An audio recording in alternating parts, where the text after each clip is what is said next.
And what are the odds? If there's lightning in the area, it's best not to ask that question. Take cover instead. I'm about to show you an example of nature's fury that's best told by sound and not by words. Just my heart dropped because I said, I hope it's not the person I know. Gloria Colocho gets emotional when she speaks of her friend, 51-year-old Antonia Mendoza, who was killed Wednesday morning after being struck by lightning while walking her dogs in Pico Rivera. Mendoza died with her puppies. When the deputies arrived, they did find a female who was lying on the ground, along with 2 dogs that were with her that appeared to be deceased as well. These images show Mendoza in happier times. We see her beloved puppies, Chubby and Luna. Fox 11 obtained this Nest video showing Mendoza leaving for her daily walk with her precious pets. These are likely the final images of them alive. That she was a sweet lady. She was very responsible. There were ominous warnings of a dangerous storm moving into this area. People were advised to stay inside Wednesday morning, but nothing would keep Mendoza from walking her dogs. How violent was the storm? Fox 11 obtained this exclusive video of the very moment the powerful lightning struck. 8 seconds of sheer terror. It sounds like a war zone, but it was Pico Rivera. Listen to it again.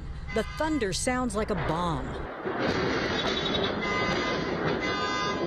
Vibrations so strong they set off car alarms. The asphalt seared by the strike. Wednesday evening, Mendoza's car still parked at the entrance to the riverbed hiking trail, her Bible and rosary visible in the car. Her friend and landlady said Antonia Mendoza was trying to save up a nest egg to visit her daughter.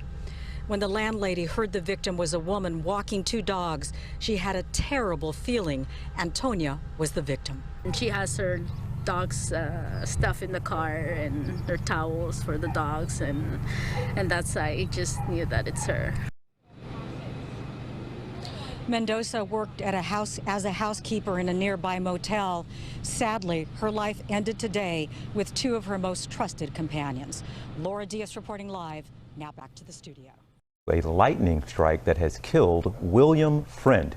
He's the husband of One Tree Hill actress Bevan Price. This happened over the weekend. Our Janae Norman here with that. Janae, good morning to you. Good morning to you, TJ. I checked with Ginger. She told me that lightning can strike up to 25 miles from a storm, and this was described as a pop-up storm. So William Friend was boating. It was a nice day, and this was that typical coastal weather, a quick passing thunderstorm, and then tragedy.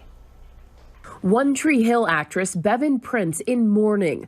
Her husband, seen frequently in loving posts on her Instagram, William Friend, killed Sunday when he was struck by lightning while boating off the coast of North Carolina. First responders rushing to the scene performed CPR, according to officials, attempting to resuscitate Friend for 20 minutes before he was pronounced dead at the scene.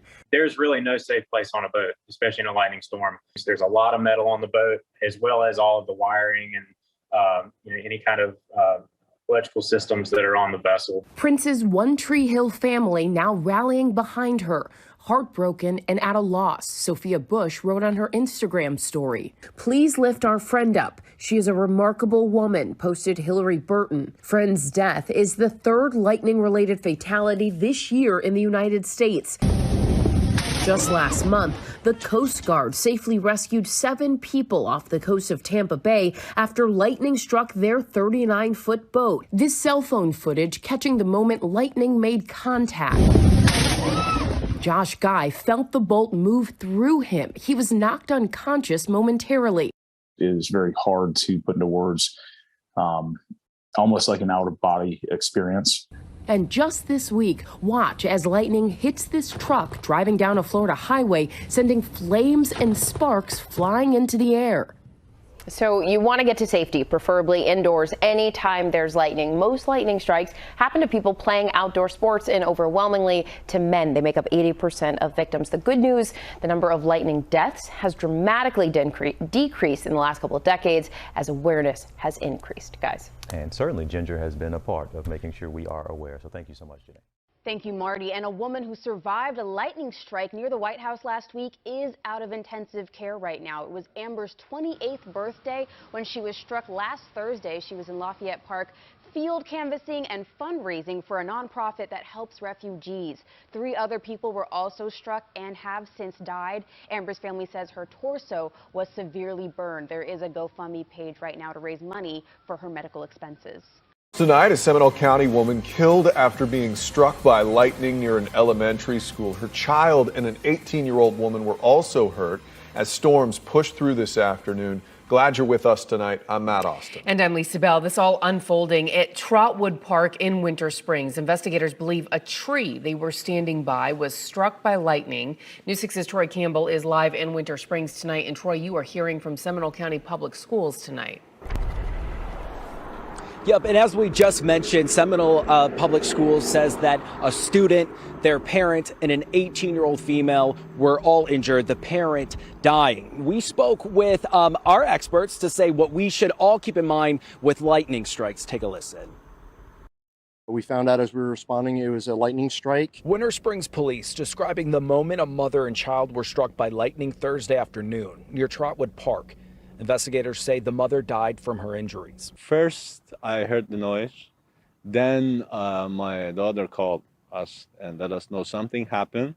Mir Latifi lives near the scene, saying his children walk the same path every day. We cannot prevent them because it's tree, it's nature. According to the CDC, Florida is the lightning capital of the United States, reporting more than 2,000 lightning-related injuries in the past 50 years. You hear about the lightning statistics and like you have a better chance to get hit by lightning than win the lottery. Unfortunately, this happens a lot. Thursday's death follows a fatal lightning strike in New Smyrna Beach in July. In June, a Merritt Island girl was severely injured. In all 3 cases, the victims were standing under or near a tree, the worst place to be during a storm.